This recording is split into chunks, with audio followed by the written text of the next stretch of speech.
Urea కోసం గంటల తరబడి క్యూ లైన్లను నిలబడే రైతులకు రాష్ట్ర ప్రభుత్వం గుడ్ న్యూస్ చెప్పింది. ఇకపైన తెల్లవారుజాము నుంచే అగ్రోస్ కేంద్రాలు, సహకార సంఘాలు, ఎరువుల దుకాణాల ముందు బారులు తీరాల్సిన అవసరం ఉండదని అధికారులు కూడా చెబుతున్నారు.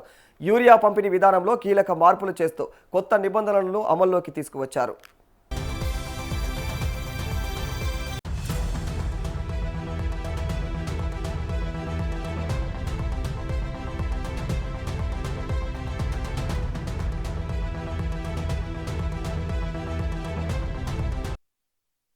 యూరియా కోసం రైతులు పడుతున్న ఇబ్బందులను తగ్గించేందుకు వ్యవసాయ శాఖ చర్యలు చేపట్టింది. గత యాసంగి సీజన్లో ప్రవేశపెట్టిన యాప్ ఆధారిత బుకింగ్ విధానాన్ని మరింత సులభతరం చేసింది. రైతులు సులభంగా యూరియా పొందేలాగా నిబంధనల్లో మార్పులు చేసింది.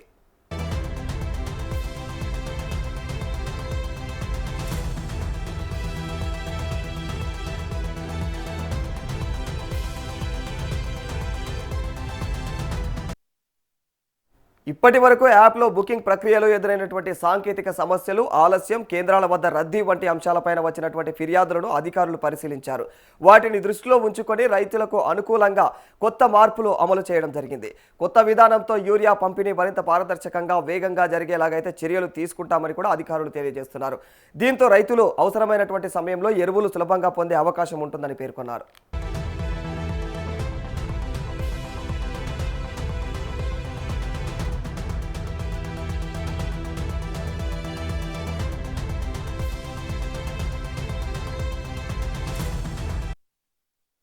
రైతులు ఇబ్బందులు పడకుండా యూరియా పంపిణీ వ్యవస్థలో మార్పులు చేశాం. కొత్త నిబంధనలు వెంటనే అమల్లోకి వచ్చాయి. రైతులు యాప్ ద్వారా అయితే సులభంగా బుకింగ్ చేసుకొని నిర్ణయించినటువంటి సమయంలో యూరియాను పొందవచ్చు. ప్రస్తుతం ఖరీఫ్ సీజన్లో యూరియా డిమాండ్ పెరుగుతున్నటువంటి నేపథ్యంలో ప్రభుత్వం తీసుకున్నటువంటి ఈ నిర్ణయం రైతులకు పెద్ద ఊరటనిస్తుందని వ్యవసాయ శాఖ అధికారులు భావిస్తున్నారు.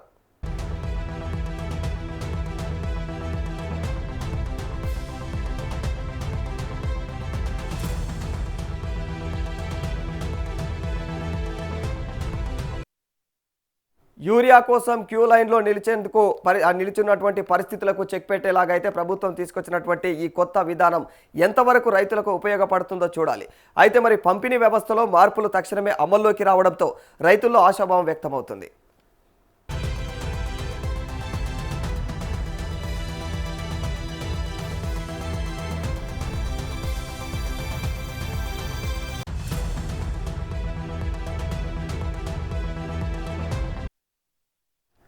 యాప్ ఆధారిత బుకింగ్ విధానంలో అయితే ప్రభుత్వం మరోసారి కీలకమైనటువంటి నిర్ణయం తీసుకోవడం జరిగింది. ఇందులో భాగంగా రైతులకు పారదర్శకంగా ఇంకా త్వరితగతిన వాళ్లకు యూరియా అందే విధంగా అయితే తక్షణమైనటువంటి చర్యలు ప్రస్తుతం అయితే రైతాంగానికి కూడా శుభసూచకంగానే కనిపిస్తూ ఉంది. ప్రస్తుతం ఉన్నటువంటి సిచ్యువేషన్లో ముందుగా ఇంతకుముందు యాప్ ఉన్నప్పటికీ కూడా అందులో ఉన్నటువంటి సాంకేతిక లోపాల కారణంగా ఇక చాలా సమస్యలు అయితే రైతులు ఎదుర్కోవాల్సి వచ్చినటువంటి పరిస్థితి ఏర్పడి ఉండే. కానీ ఇప్పుడు మళ్ళీ కొత్తగా అందులో తీసుకొచ్చినటువంటి మార్పులు చేర్పుల కారణంగా అయితే యూరియా కోసం మళ్ళీ ఇప్పుడైతే ఇంకా ఈ కొత్త విధానంలో అయితే త్వరితగతిన రైతాంగానికి యూరియా అందేలాగా కూడా ప్రభుత్వం అయితే చర్యలు చేపట్టింది. యూరియా కోసం క్యూ లైన్లలో నిరసించేటువంటి పరిస్థితికి అయితే ప్రస్తుతం చెక్ పెట్టి ప్రభుత్వం తీసుకొచ్చినటువంటి కొత్త విధానం అయితే ఎంతవరకు రైతులకు ఉపయోగపడుతుందో అయితే వేచి చూడాల్సినటువంటి అంశంగా మారిపోయింది.